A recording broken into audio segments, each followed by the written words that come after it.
டேய் இன்னைக்கு வேலைக்கு போலையான்னு கேளு.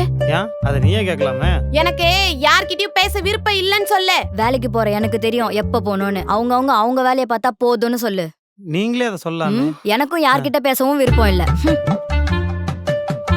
இப்ப என்ன பிரச்சனைன்னு கேளு. ஒரு பிரச்சனையும் இல்லன்னு சொல்லு. ஏய் எனக்கு செலவு காசு வேணும்னு சொல்லு. என்ன செலவுன்னு கேளு. எனக்கு 1008 செலவு இருக்கும், அதெல்லாம் சொல்லிக்கிட்டு இருக்க முடியாதுன்னு சொல்லு. ஓய், ரெண்டு பேரும் பக்கத்து பக்கத்துல தானே உட்கார்ந்திருக்கீங்க. நீங்க ரெண்டு பேருமே பேசிக்கலாம்ல. Mister Paul Pandi, close mouth, only follow my instructions, okay? பணம் ஒன்னும் சும்மா வரலன்னு சொல்லு. நான் ஒன்னும் சும்மா கேட்கலன்னு சொல்லு. வீட்ல சமைக்கிறதுக்கு தேவையான எல்லா பொருளும் காலி ஆயிடுச்சு. நல்ல சொரணியா மூக்கு பிடிக்க திங்கணும்னா அதெல்லாம் வாங்கணும்னு சொல்லு.